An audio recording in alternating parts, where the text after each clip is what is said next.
नमस्ते, म सुकु श्रेष्ठ। स्वागत छ मेरो च्यानलमा हजुरहरूलाई। आज म इमरतीको रेसिपी लिएर आएकी छु। आशा छ हजुरहरूले मन पराउनुहुनेछ भनेर। त्यसको लागि उरदको दाल 1.5 कप लिएकी छु। यसलाई मैले राम्रोसँग धोएर 3-4 घण्टासम्म भिजाएर राखेको हो।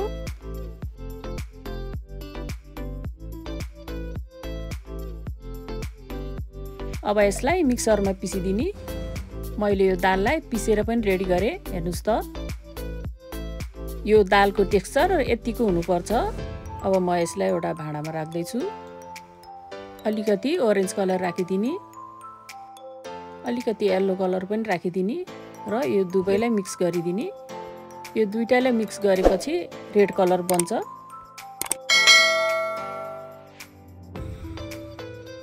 यो इमरती तयार हुँदा रेड कलरको बन्छ। हाम्रो यो ब्याटर रेडी पनि भयो। मैले यस्तो प्लास्टिकको बोतलमा राखेर बनाउन लागेको छु। यसरी बिस्तारै बिस्तारै बोतलमा भर्दै जाने।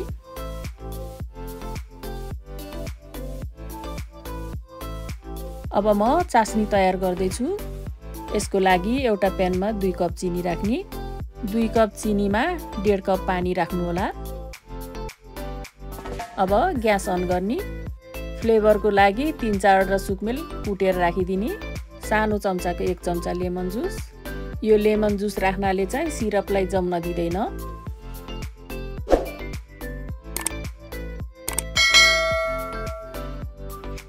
यसलाई बेला बेलामा चलाउँदै पकाउनु पर्छ। म अब यो चास्नी रेडी भयो कि भएन भनेर चेक गर्दैछु। हेर्नुस् त, यसरी हातमा च्यापच्याप लाग्ने हुनुपर्छ। यसलाई 1 तारे 2 तारे बनाइरहनु पर्दैन। अब ग्यास अफ गरिदिएँ। अब ग्यास अन गरेर प्यान तताउने।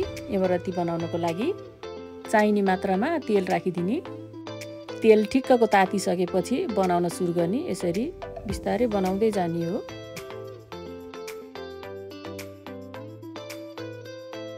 यसलाई लो फ्लेममा बनाउनु होला।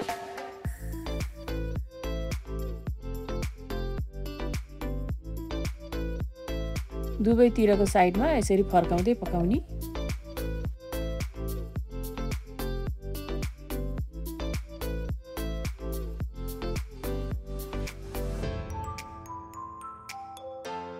यो पाकिसकेपछि यसरी निकालेर चास्नीमा डुबाउने। यसलाई एकछिनसम्म यसरी नै डुबाएर राख्ने चास्नीमा।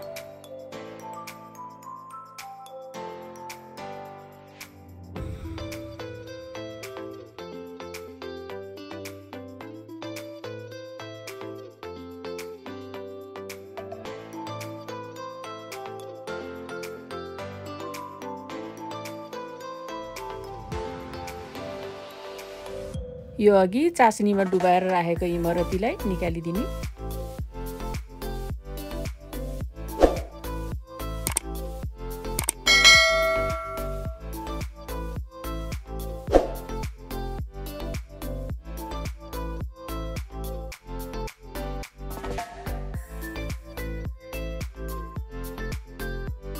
हजुरहरूले यस्तो प्लास्टिकमा राखेर पनि बनाउन सक्नुहुन्छ। यसरी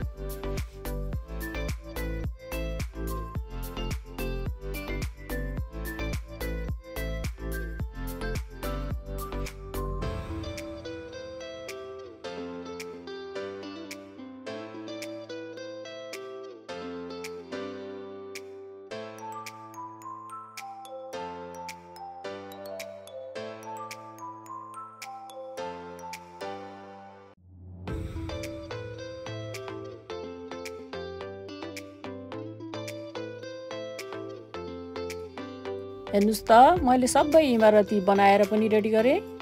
हाम्रो यो यम्मी यम्मी इमरती बनेर पनि रेडी भयो। अब म यसमा आल्मन्ड बदामले गार्निसिङ गर्दैछु।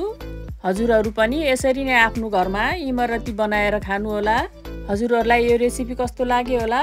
यदि मन परेमा लाइक, कमेन्ट, सेयर र सब्स्क्राइब अवश्य गरिदिनु होला र सँगै रहेको बेललाई पनि प्रेस गरिदिनु होला। फेरि अर्को रेसिपीमा भेट हुने नै छौँ। हजुरहरूको दिन शुभ रहोस्। नमस्ते, थ्याङ्क यू।